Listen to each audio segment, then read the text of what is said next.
ہمیں مینار پاکستان بہت بڑا لگتا تھا کیونکہ ہم بہت چھوٹے تھے، پھر ہم بڑے ہوئے، ابھی ہم کبھی دیکھتے ہیں کہتے ہیں بڑا ہے پر اتنا نہیں ہے۔ میں اپنا تجزیہ یہ بتا رہا ہوں، کیوں بڑے ہوتے جا رہے ہیں۔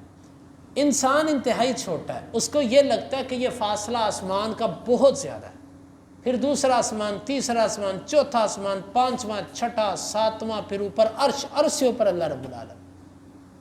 ہر آسمان کا دوسرے آسمان سے فاصلہ ایسے جیسے زمین اور آسمان کا فاصلہ۔ ہمیں تو لگتا ہے یہ بڑے ہزاروں سالوں کا فاصلہ ہے، لیکن اب اس کو مثال کو سمجھیں۔ اللہ تعالیٰ کی یہ کرسی ہے، کرسی کہاں ہے؟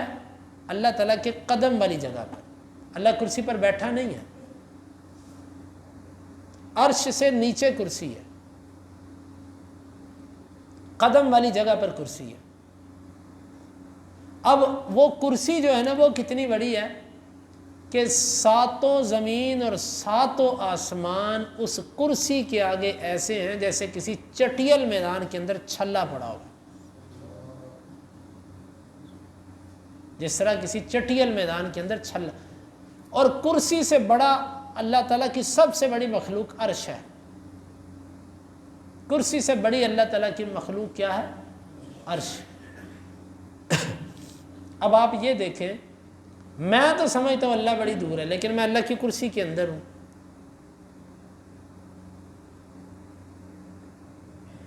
کرسی واسع کرسیہ السماوات والارض، اس کی کرسی زمین و آسمان کو گھیرے ہوئے۔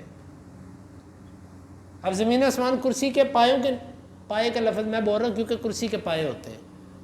اللہ تعالیٰ کی کرسی کیسی ہے، اس کے پائے ہیں کہ نہیں، یہ اللہ کو پتہ ہے، مجھے نہیں پتہ، لیکن ہم تو کرسی کے نیچے ہوئے نا، تو پھر ہم اللہ کے کتنے دور ہیں؟ ہم چھوٹے ہیں، ہمیں لگتا ہے ہم اللہ سے بہت دور ہیں، لیکن اللہ رب العالمین کی ذات سب سے بڑی ہے۔ اللہ اکبر، اللہ سب سے بڑا۔ تو اب اللہ رب العالمین سے ہم دور نہیں ہیں، لیکن ہم سمجھتے ہیں کہ ہم اللہ سے بڑی دور ہیں۔ اب اس تناظر میں دیکھیں کہ کرسی اللہ کے قدم والی جگہ پر پڑی ہے اور ہم کرسی کے نیچے ہیں، تو ہم اللہ رب العالمین ہماری شارک سے بھی قریب اور قدرت رکھتا کہ نہیں رکھتا ہم پر؟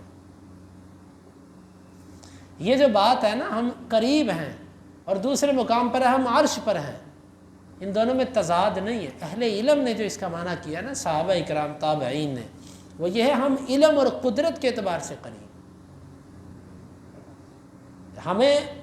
ہم ایسے ہی تمہارے قریب ہیں جیسے شارک کے قریب کوئی چیز ہوتی ہے، ہمیں تمہارا سارا علم ہے، ہم تم پہ قدرت رکھتے ہیں، ہمیں تمہارے اوپر کوئی ایکشن لینا ہو تو ہمیں اتنی لمبی مسافتیں نہیں کرنی پڑیں گی، ہم تو ایسے جیسے شارک سے بھی قریب، ایسے پکڑ لیے۔ یہ ہے اس آیت مبارکہ کا معنی۔ اس کا یہ مطلب قطعاً نہیں ہے کہ اللہ تعالیٰ ہماری شارک کے، حقیقتاً اللہ یہاں پر آیا ہوا ہے، یہ معنی سلف نے نہیں کیا۔ صحیح بخاری کی حدیث ہے، نبی کریم صلی اللہ علیہ وسلم نے ایک لونڈی سے پوچھا تھا، این اللہ، اللہ کہاں ہے؟ اس نے آسمان کی طرف اشارہ کر کے کہا کہ آسمان میں۔ آپ نے فرمایا من انا، میں کون ہوں؟ اس نے کہا انت رسول اللہ، آپ اللہ کے رسول ہو۔ آپ نے اس کے بارے میں اس کے مالک کو پتہ کیا کہا تھا؟ اعتقھا فانھا مؤمنہ، اس کو آزاد کر دو، یہ مومنہ ہے۔ اس نے کہا تھا اللہ تعالیٰ عرش پہ ہے، اگر اللہ تعالیٰ عرش پہ نہ ہوتا، آپ اس کو کہتے کہ نہیں تو یوں کہ اللہ شارک کے بھی قریب ہے۔ آپ نے کہا ہاں اللہ عرش پہ ہی ہے۔ بخاری کے اندر بھی آتی ہے حدیث جو واضح کرتی ہے کہ اللہ کے نبی نے پوچھا اللہ کہاں؟ اس نے کہا عرش پہ۔ اور اسی کے علاوہ اور کئی حدیثیں ہیں کہ جن میں صریح ہوتا ہے کہ اللہ رب العالمین عرش پر ہے، ہماری شارک کے قریب اس کی ذات نہیں ہے، اس کا علم اور قدرت ہے۔ اور بھی اس پر بہت سارے دلائل ہیں۔ تو بہرحال ائمہ اہل علم نے اس پر کتابیں لکھی ہیں۔ امام ذہبی رحمہ اللہ نے العلو کتاب لکھی جو 3 جلدوں کے اندر چھپی ہوئی ہے، اور اس کے علاوہ ابن القیم محدثین نے اللہ تعالیٰ کے عرش پر مستوی ہونے پر پوری کتابیں لکھی۔ گمراہ لوگ کہتے ہیں کہ اللہ ہر جگہ ہے، اللہ شارک سے بھی قریب ہے، اس پر رد کیا محدثین نے، آج سے ہزار سال پہلے کی کتابیں لکھی ہوئی ہیں، آج نہیں۔ ہزار سال پہلے رد کیے ان کے اوپر۔ تو یہ ہمیں یہی عقیدہ رکھنا چاہیے، اللہ تعالیٰ ذات کے اعتبار سے عرش پہ ہے اور اپنے علم اور قدرت کے اعتبار سے ہر جگہ پہ۔ بارک اللہ فیک۔